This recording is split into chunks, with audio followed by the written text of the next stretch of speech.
রাজধানীর ধানমন্ডি ৩২ নম্বর সড়কে অবস্থিত শেখ মুজিবুর রহমানের জাদুঘরে কাউকে যেতে দেওয়া হচ্ছে না।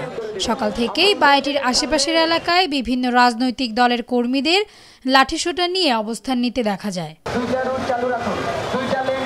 বৃহস্পতিবার সকালে ওই এলাকায় আগে থেকে অবস্থান নিয়ে থাকা ব্যক্তিরা কেউ এলেই থামিয়ে জিজ্ঞাসাবাদ করছে, এমনকি সাংবাদিকদের ছবি তুলতেও বাধা দেওয়া হয়।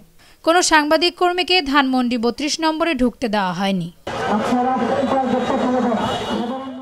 সকাল থেকে শিক্ষার্থীরা বিভিন্ন যানবাহন তল্লাশি করে। পুরো সড়ক জুড়েই আইনশৃঙ্খলা বাহিনীর উপস্থিতিও লক্ষ্য করা গেছে। এ সময় কয়েকজনকে ধাওয়া দিতে ও মারধর করতেও দেখা গেছে। ৩২ নম্বর সড়কের মোড়ে কয়েকটি গাড়ি ভাঙচুরের ঘটনা ঘটেছে। সাধারণত এই দিনে আওয়ামী লীগ ভোজের আয়োজন করত, দুস্থ মানুষদেরকে সহায়তা করত।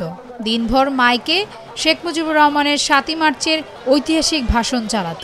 এমনকি আগের দিন রাত থেকেই রাস্তা আটকে আওয়ামী লীগের নেতাকর্মীরা ফুল দিয়ে শ্রদ্ধা জ্ঞাপন করতে যেত। তাসনুভা ঐশী, ডেস্ক রিপোর্ট, ভোরের পাতা।